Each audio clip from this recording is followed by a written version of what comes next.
All right, my friends, welcome. It's Ty Hicks, results coach, national influence and leadership trainer, and founder of Financial Freedom University. And I'm very excited to have you here today.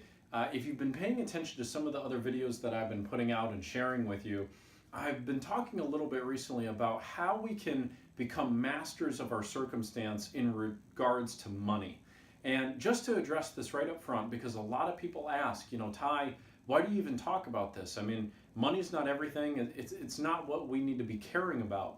Well, I agree. I absolutely agree. I think that we all have to have meaningful careers, meaningful contributions to the world. But the reality is, if you want to avoid stress, anger, depression, and if you want to make sure that your relationships and your career are solid and you truly feel that you are the joyous master of your life, we've got to master our finances. And thankfully, there are some tried and true clear strategies that can be used for you to be able to get on a path to financial freedom. It's not that hard. And in fact, unfortunately, there's been a sort of myth perpetuated that mastering your finances is a difficult thing, because there are a lot of individuals out there who want you to put your money in their hands in order for them to be stewards of it. And I'm here to tell you that you are perfectly equipped to master how to use your own money and how to make it go as far as it possibly can for you, provided you understand some basic fundamental principles. So today, what we're going to be talking about is the most important financial decision that you could make in your entire life. Now that sounds like a big fat claim, and I'm prepared to back that up. Once you see the consequences of this decision, I'm very confident that you are going to agree. So what is the most important financial decision of your entire life? Well, the most important financial decision of your entire life is the decision to dedicate a sacred portion of every single dollar that you earn towards investments for your future.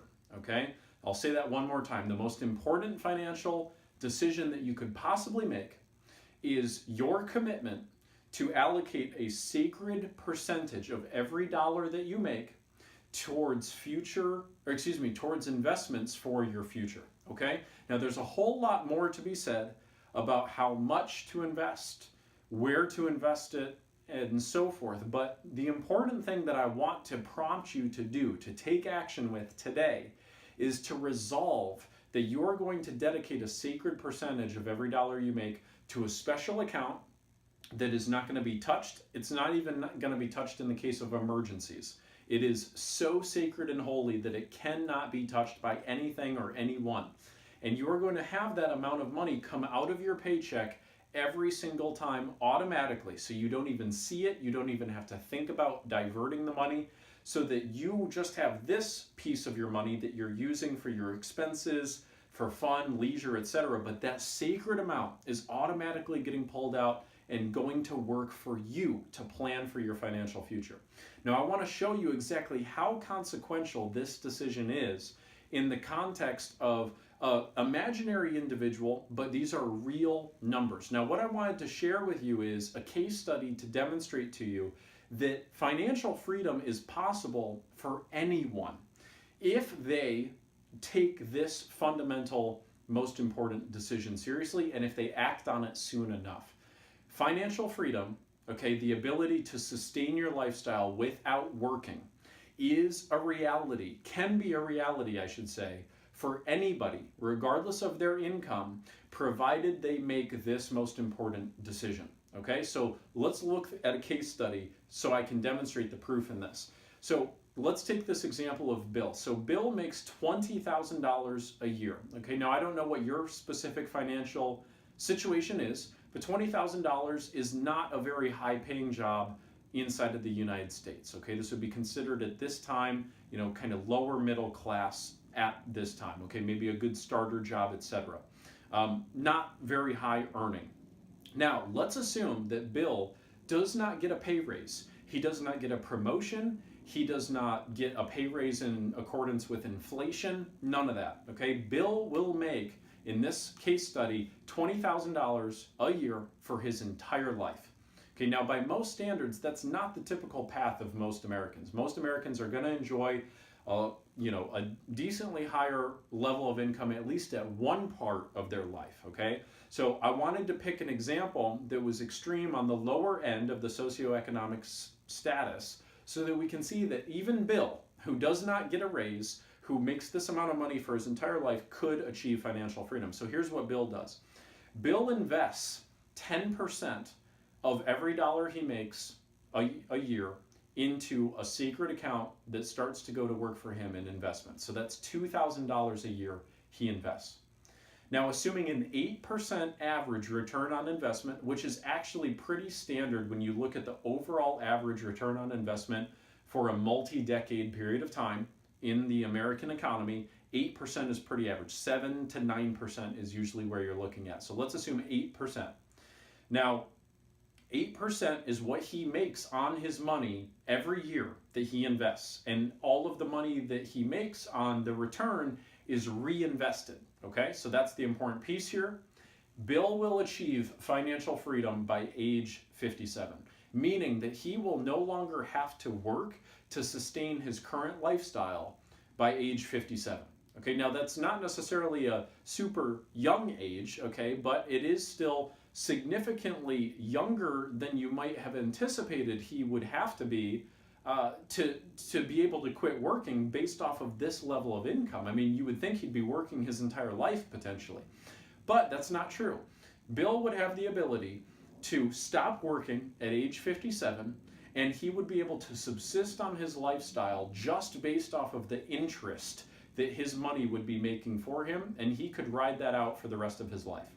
And in fact, at age 65, he would have almost $570,000 in his bank account, even though the amount of money that he had invested would be significantly lower than that amount of money. That is the amount of money he would have to his name at age 65.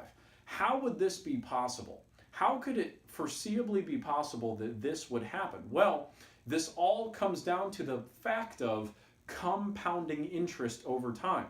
The fact that he consistently applied 10% of every dollar he made into that sacred account, that it got invested in the right places, and that he made a return consistently year after year, the fact is that over time, his money will have ended up making more money. He's literally making his money go to work for him, making more money. And that is what smart individuals do in order to prepare for their financial future. And this is what you have to do. If you just dedicated 10% of your income to your sacred freedom account, you would be able to achieve financial freedom, and your specific math equation for how we get there would be different. But I'm pretty confident that it would be faster than Bill's. Okay, I'm assuming that you're going to end up making more than $20,000 at least one period of your life. So that's why I picked this extreme example. So the important piece here is that you've got to tap into the power of compounded interest, and you've got to do it now, because every year that you wait, you are costing your future self an immense amount of money. The single dollar bills right now that you are refusing to invest become thousands of dollars to your future self that they will never see because you didn't make the decision. So hopefully the decision is clear. You need to decide on a sacred amount to pull and put in your financial freedom account. I recommend no less than 10%. And you might be thinking, Ty, I can't do that. I can't take another 10%. I barely have enough money as it is. Well, here's what I'll tell you. If the government came to you and said, we're going to put another 10% tax on you, and you can kick and you can scream and you can bellyache all you want, but you're going to pay it, you would figure out a way to pay it. The savings are in there somewhere, okay? So you can absolutely dedicate this amount of money to your sacred account, and you've got to decide to do it. 10% at a minimum is what I recommend, but you can also dedicate, whatever percentage you can, and then whatever increases of income you get, dedicate that amount of money to your sacred account. And that's how you're going to really compound things over time. So you've got to take advantage of this. You've got to take advantage of it right now. You can't put it off. It's the most important financial decision of your life. Now, in my next video, I'm going to be laying out for you 7 steps to get on a path to financial freedom. Now, regardless of your income, regardless of what you're currently making, whatever the case is, I'm going to show you how you can get on a path to financial freedom. Now, I'm not guaranteeing that you're going to reach financial freedom by any particular period of time, but I'm going to show you how you could get on your own unique path, regardless of how much money you're making, how much debt you have, whatever the case is. That is going to be a revelational video, so you need to tune into that. Keep an eye on your inbox because it will be reaching you very soon. But in any case, you now know what the most important financial decision of your life is. It's time to make it, and it's time to take action with it. So I'm excited to see you in the next video. Take care until then. Go out there and be intentional and live your most extraordinary life. Talk to you soon.